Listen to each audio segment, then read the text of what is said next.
I want to talk to you about something that psychologists have understood for decades, but most people never tie to politics. Cultures built on shame, repression, and authoritarian control do not create stronger people. They create broken people, angry people, people that turn their inner battles outward and take it out on the rest of society. But that is the exact culture being pushed by this MAGA movement, by the red pill world, the ultra-conservative traditional values revival being pushed across America and around the world. This isn't a difference of opinion. This isn't about right versus left. This is a clash between healthy human development and an ideology that breeds misery, rage, and violence. Here's a psychology in plain English.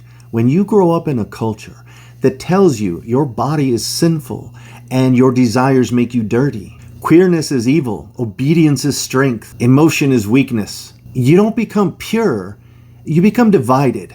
And from that world comes three types of people, all dangerous in different ways. Type 1, the repress and fail crowd. These are the ones that try to be good, fail, and collapse under the shame. You know the type. Anti-gay pastors caught with men, family values lawmakers exposed in scandals, or the purity culture warriors that get caught up committing the exact crimes that they moralize against. The important thing to remember here is that they are not hypocrites by accident. They are the absolute product of a culture that makes them sick. But they're not the worst. Type 2, the repress and succeed crowd. These are the most dangerous. These are the ones that internalize that ideology so deeply that they beat themselves into emotional submission. They never allow slip. They never allow softness. They mistake numbness for strength. And here's the terrifying part. They look at LGBTQ people, free people, expressive people, joyful people, and not with jealousy, but with contempt, because they think I fought the urges and won. But you people are just too weak to do the same. That's the root psychology behind red pill masculinity, purity policing, cruelty towards LGBTQ people, the obsession with strength, the belief that empathy is for losers, and the worship of these authoritarian leaders. These aren't men living double lives like type 1.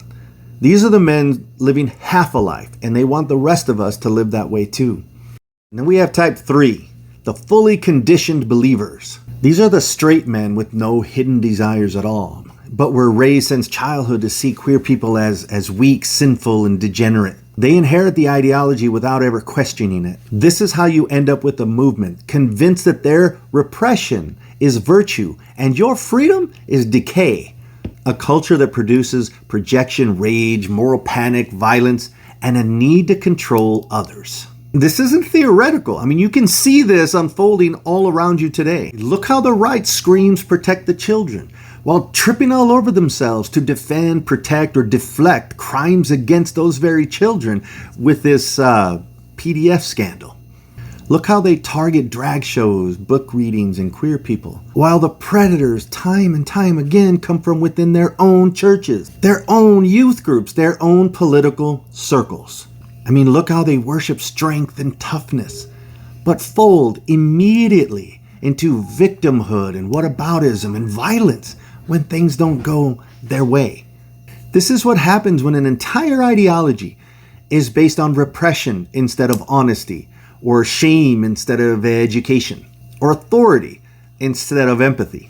And here's the part you need to hear and focus on. This movement is growing because it sounds strong. It feels powerful. It sounds righteous because it provides simple answers to people that are just terrified of dealing with themselves. But it's psychologically unstable, socially corrosive, and historically dangerous, and it will not end on its own. So what do we do? So what do? You fight it relentlessly with truth, with science, with solidarity, with the clear understanding of why these people behave the way that they do. Because once you see the pattern, once you understand the psychology and you realize just how dangerous this culture of repression is, you can never unsee it. You can never again afford to sit on the sidelines. Again, this isn't a political moment. This is a cultural emergency. And every one of us has a responsibility to fight back. This movement, this MAGA movement, is bad. It is evil, and it will drag us back to the damn dark ages.